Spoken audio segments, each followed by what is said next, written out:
Miami, Florida, home of the Fleischer Studios, where the latest scientific developments are employed in the art of motion picture cartooning. Leading experts are gathered in production conference on the famous cartoon, Popeye the Sailor Man.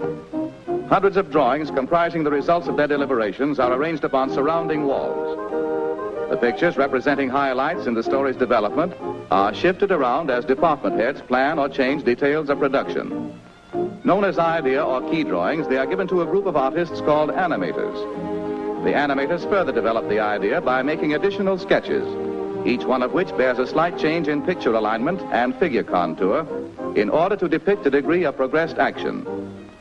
As there are hundreds of pictures to be animated, the routine drawings in between the key pictures are filled in by other artists who are called in-betweeners. If you've ever flipped the pages of a pad of pictures drawn in sequence, you have no doubt observed how the action creates the illusion of motion. From the in-betweeners, the pencil drawings pass on to the cartoon inkers. The inkers trace the sketches on squares of celluloid. For short, they are called cells. They provide the characters with an invisible support and facilitate their arrangement with other figures as well as backgrounds. The ink drawings are then filled in with color. At the stockroom counter, painters or fillers in replenish their ever-dwindling color supplies. Great care must be exercised by the paint mixers. As a large group of painters are currently working with the same colors, the shades that all are using must match perfectly. Any variance in color will be noticeable on the screen. In filling in the outlines, the figures are reversed as the paint is applied, so the cells, when placed before the camera to be photographed, will present a smooth, glossy surface with no suggestion of paint or brush lines. Now the characters must be provided with a fitting environment. In this department, settings are designed and decorated by artists whose work is just as important and perhaps more complicated than figure animation. It also entails a similar degree of repetition. These artists supply landscapes, street scenes, buildings, exteriors and interiors, as well as furnishings. They must be adept at creating the illusions of wind-blown clouds, waving palm trees, rolling seas, moving vehicles, and other effects that suggest activity. The character drawings are used to aid them in obtaining proper figure placement in relation to backgrounds, also to aid in creating perspective and scene composition when the celluloids are assembled before the camera. For instance, Popeye's girlfriend, Olive Oil, must appear in normal relation to her patio doorway. And it would never do to let Popeye miss the rug when he bends his painted knee in ardent admiration. Many cells or pictures are required to complete this action. Now the thousands of celluloids bearing figures and backgrounds go into the long routine photographic process. All departments of the studio are supervised by Max Fleischer, veteran cartoonist. In bringing the spinach-inspired seagoing strongman to the screen, he is known as Popeye's Filmland Papa. One at a time, each drawing is placed in a holder and a single exposure is made on film.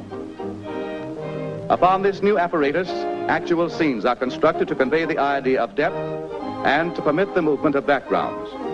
For instance, many drawings of this bird must be photographed, each one with the wings and other lines of body contour in slightly changed positions.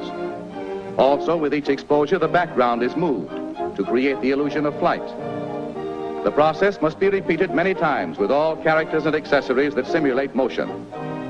When it is realized that hundreds of sheets of celluloid, each bearing characters, properties, or scenic effects, must be superimposed one over the other so that figures will pass and repass each other in photographic action, thousands of exposures become necessary to complete the entire motion picture. The production of film cartoons is long on routine and heavy with detail and requires considerable special equipment. The groups of pictures for each exposure are held in place by chromium register pins, and the holder is adjusted to the camera by heavy iron arms that lock in mesh. Beginning with one sustained picture, note how this series of pictures flashed on the screen up to the rate of 24 per second speeds the action. The eye retains the image of one until another appears, creating the illusion of motion pictures. Finally, the picture goes into the cutting room, where the film is cut into scenes and edited. Voices are then recorded on the film, and department heads put Popeye through a preview. Princess, wouldst it please thee? Or, wouldst it please thou? What are you, a thee or a thou? Fairest one, I was about to say is that... Yes, I'll marry you. You will? Oh, she's gonna marry me. Oh, it's wonderful. I think she's making a big mistake, but I don't know. Oh! I go. Bring me friends to the wedding. But I shall return. Oh, don't forget to come back. Heidi-ho, Silver. Away.